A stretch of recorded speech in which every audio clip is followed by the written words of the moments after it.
be presenting this?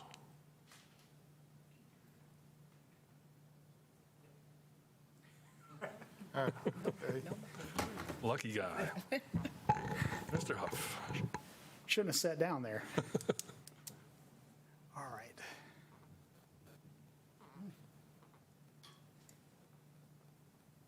And I just want to say again, what we've talked about in the past, this is going to be this committee is going to take a thorough look at solutions that we can implement. And in order to do that, we need to have some background on what has occurred and what current status is. Absolutely. So again, good evening, Mr. Chairman, members of the committee.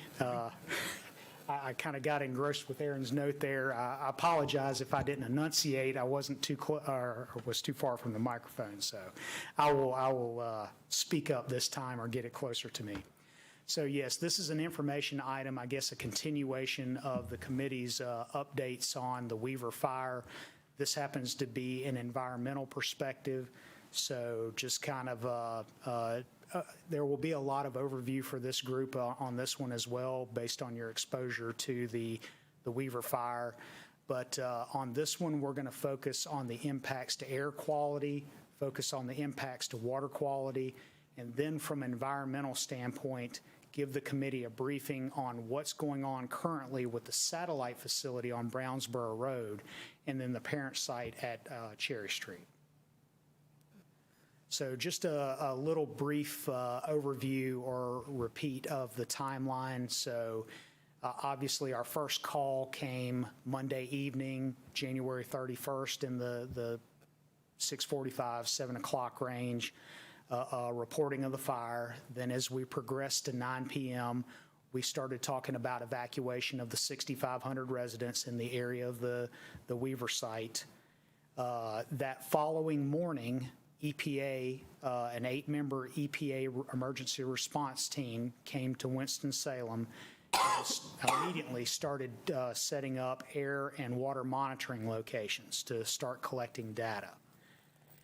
The local, state, and county regulatory groups started meeting to coordinate with EPA, share resources, and start getting boots on the ground to these areas, the stream sites, the air quality monitoring sites, as fire suppression activities continued through February 2nd. And the Forsyth County Environmental Assistance Program sent out daily media releases on air, exercising precautionary measures, et cetera, as we go through those initial days after the fire started. So just a quick recap of that. So as we all know, the Weaver site had a healthy list of fertilizers. Healthy? Yes, sir. Yes, sir.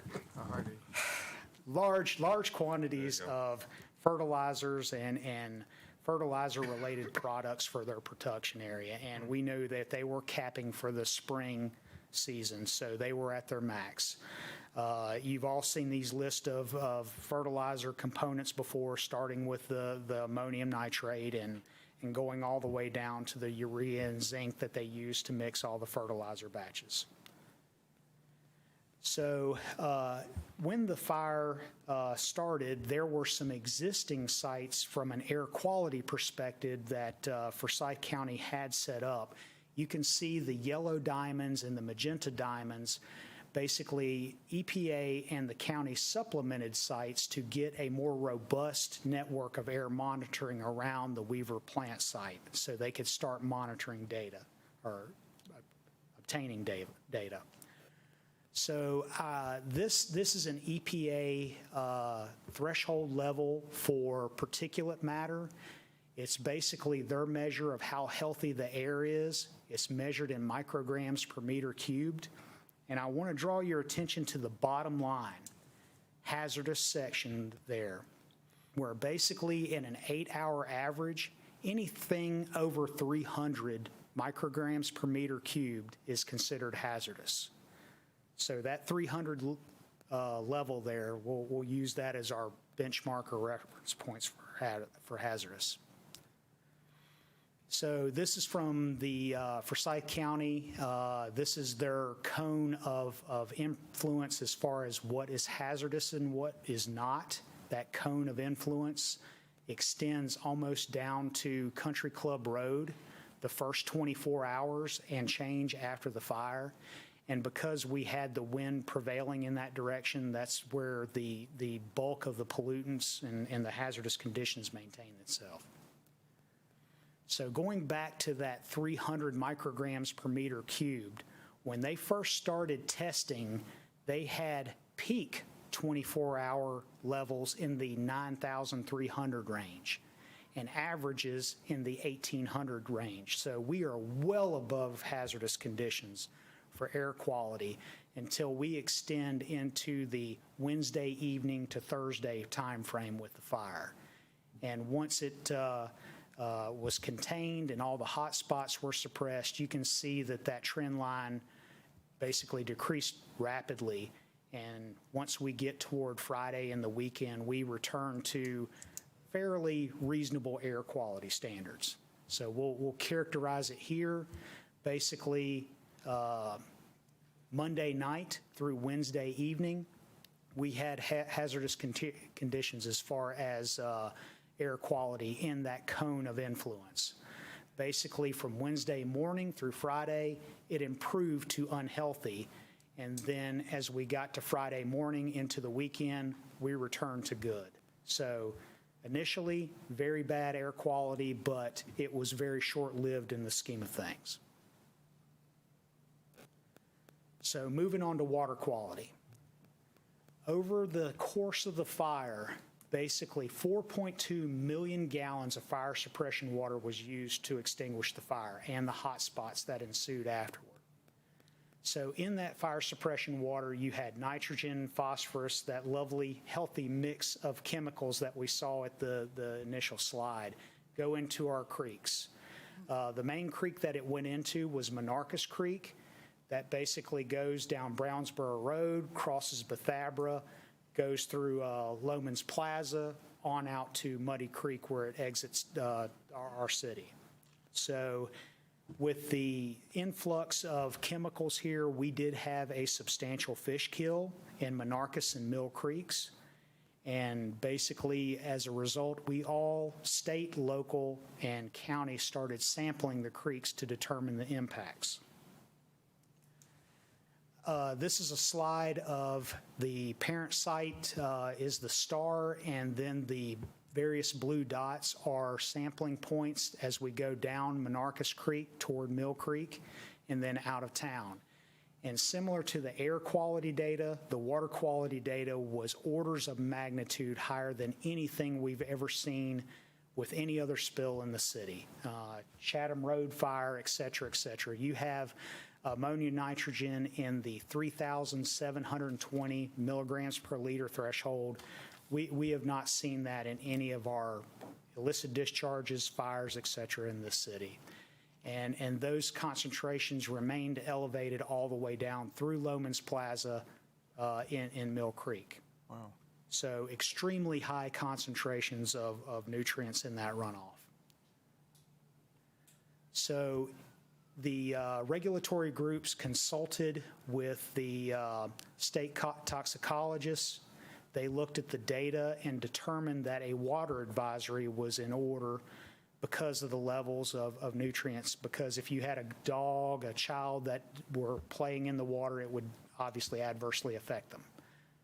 So basically, the regulatory groups took it upon themselves to post this advisory everywhere along Monarchus and Mill Creek that we had public access capability. We posted signs. And it was posted in English and Spanish, and it stayed up approximately 2 weeks after the initial posting. So on to the sites and what's kind of going on with them. This photo here is of the Brownsboro Auxiliary Storage Site. They stored various types of raw materials there. You're talking about 50, 75,000 cubic yards on occasion that could be stored at this site. And we found this through our water quality sampling, where basically upstream of the discharge point of the parent site, we were getting high concentrations as well. So this led us to the Brownsboro site. We found that raw product was discharging into the storm drain system, and that ultimately led to the city levying a notice of violation to Weaver Fertilizer, Inc., where basically on February 5th, we cited them, we gave them a notice of violation and immediate corrective actions to address the fertilizer and raw products that were getting into our storm drain system. To date, they've removed 21,390 gallons of liquid and 16.2 tons of sludge, which was just emulsified raw product from the site. So they've made considerable progress there. Moving on to the Weaver site, basically to address runoff and continuous pollutant loading into our surface waters, they created a 900,000 gallon containment berm, and they pumped the contaminated water into what we call frac tanks. It's a big 20,000 gallon cell, which they're then testing and then hauling off to local dairy farmers, fertilizer needing entities that can take that water and land apply it. So that was the main thing that the parent site was doing to mitigate the issues of consistent nutrient influx into our surface waters. Some ongoing things that they're doing now that the plant is decommissioned and all the concrete's removed and they have bare soil. They have done some testing on the site that revealed that they have residuals in the soil. There's some salts and metals and other hazardous materials that they need to address. So Weaver has requested permission to scrape the top 6 to 12 inches from the site. They've requested an erosion control or grading permit to do so, and that's to have all of these residuals removed and disposed of properly so it won't continue to infiltrate into our surface waters after that berm is removed. So that's an ongoing activity that they're undertaking. So next steps, we're going to continue to monitor them. We're continuing to monitor the streams to make sure that those pollutant loads are reducing over time, and the activities that they're taking on the parent site are actually mitigating the damages and the pollutants that we're seeing. The state is involved from the inactive hazardous sites branch, where they're requiring water quality testing of the groundwater and the soils on a regular basis, so enhanced testing on their part. And basically those results will determine the next phase of where Weaver's directed. And they continue to haul these raw products, the frac tanks and the soil off the site. So we are far from the conclusion and closure of their site as it exists right now. And staff has asked them to advise us if they are requesting, have any inclination to rebuild anything on that site, and we do not have an answer to that yet. So they have not gone on record officially yet on their intention for the parent site.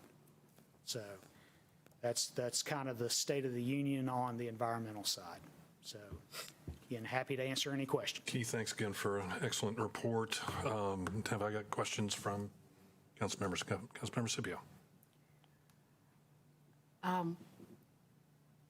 When the creeks became polluted and they went to the Yadkin, did we monitor the Yadkin water? And or I know that our water system, our drinking water, comes from the Yadkin. Mm-hmm. Were there any precautions or special treatment of water at our plants? Our water plants that provide drinking water? Excellent question. Our intake for our water supply is probably 12 miles upstream of where this pollutant load got into the Yadkin. Councilmember Scipio, to answer your question, the Yadkin was monitored But once it got that low in the watershed, out of our community in Davidson County, the concentrations were not as distinct as what we saw on Monarchus and Mill Creek. So the fire never posed a danger to our drinking water supply. And even as low as the Yadkin, where it discharged from Muddy Creek into the Yadkin, it wasn't a large contamination source as far as fish kill and whatnot. Was it something that we wanted? No, obviously not. But it wasn't at the level of danger that Monarchus and Mill was as far as the concentrations in those streams. You also said they made a request to remove the affected soil that they found is still contaminated. Who did they make that request to? So basically, they are making that request to the state of North Carolina for permission to remove the soil and remediate it properly.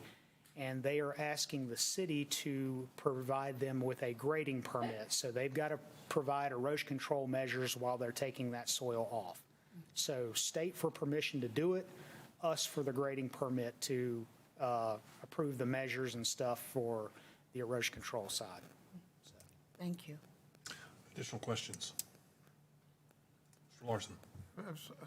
Sort of a question about when in the midst of fighting this fire and the tons of water that are being thrown on that site at the time, there must have been some knowledge that there would be runoff as a result of that. Is there any standard operating procedure as far as containing that sort of toxic waste before it gets into the creek? Standard operating procedure from an environmental standpoint, no, sir, not to my knowledge. It was an emergency response first and a monitoring activity on the environmental side.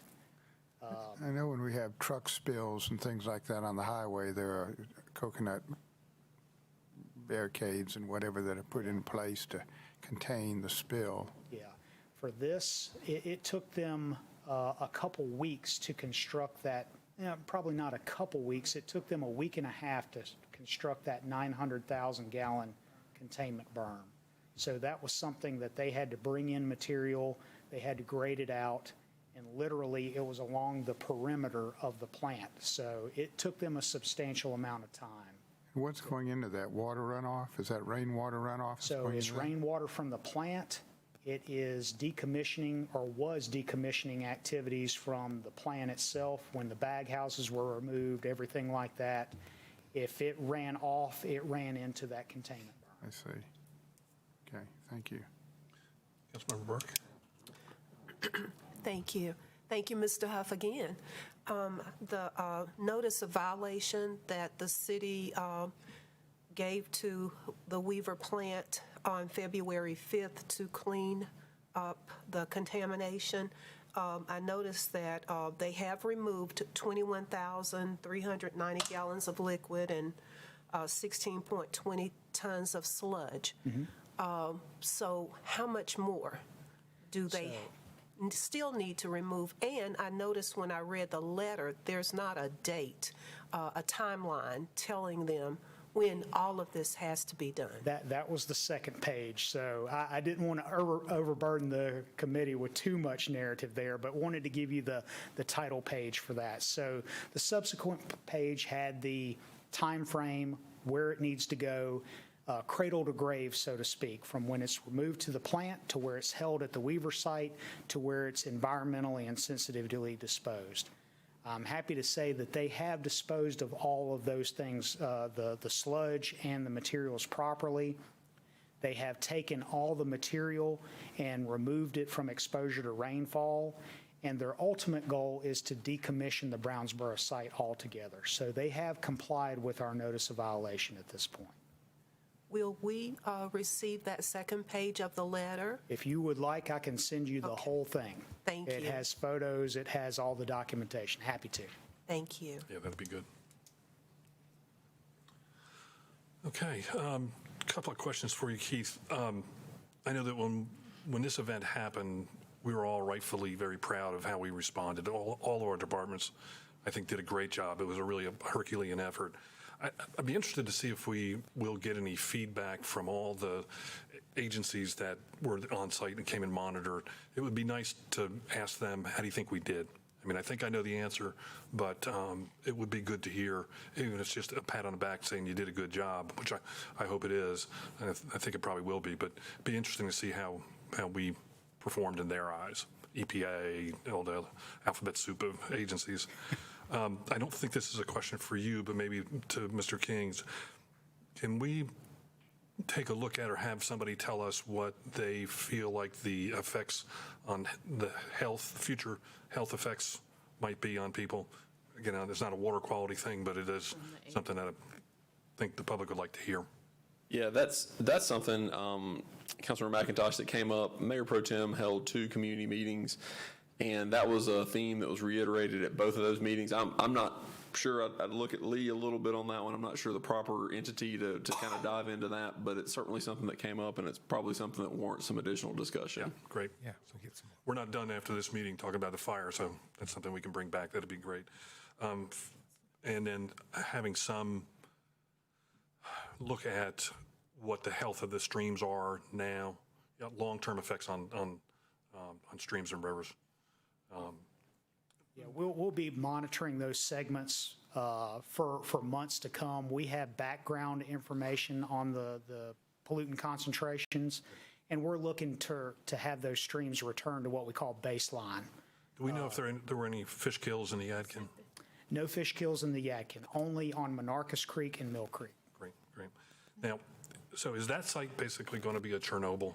No one will be able to inhabit it forever and ever, amen? Or is their charge to get it back to the point where somebody could actually build something on that Yeah, site? the hope is when they get all of the pollutant source, which we hope is in the top 12 inches of the soil, and there's no groundwater pollution or anything like that, yeah, the site would be ripe for development for a suitable site. So Hard to imagine anybody would build housing there. Okay, great. Councilmember Scipio. I'm not sure where Monarchus Creek is. yes, ma'am. So if you start at Brownsboro Road and Cherry Street, Okay. and head down Brownsboro toward University. Basically, it parallels Brownsboro, then parallels basically northwest, excuse me, not northwest, but goes to Bethabara Road, goes under Bethabara Road through historic Bethabara, where it intersects with Mill Creek. And then Mill Creek is basically going to Lowman's Plaza, Yadkinville Road, out to the west. Are both of those mostly underground or in?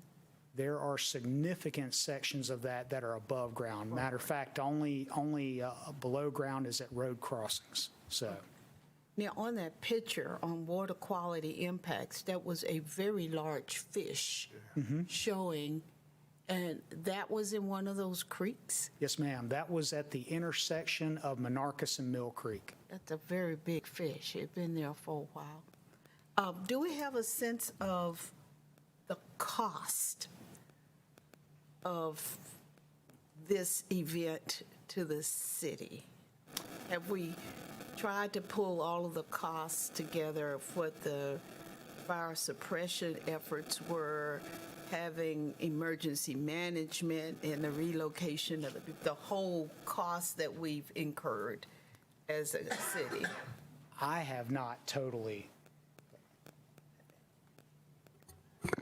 We can get some of that information. The direct fire costs were primarily staffing because and some hose and equipment they lost. But we'll get you some information on the total because a lot of it was staffing and backfilling the staffing for the overtime and all the time it took for all the different city departments to staff that site for a long time. For a long time, but that's the kind of thing people probably need to know, the cost of the service that we provide when we have an event like this. It's just not, we just do a good job. There is a cost that impacts our budget, so be good to know that. And I think it's also, I love this report one of the things I think is also important is to document how different agencies came together to get to where we are today, and the roles that they played. EPA, the state had various environmental people and the experts that were essential for us to get to some of these tests, the studies. I think it's fascinating that we had so many monitors out there for water and air quality.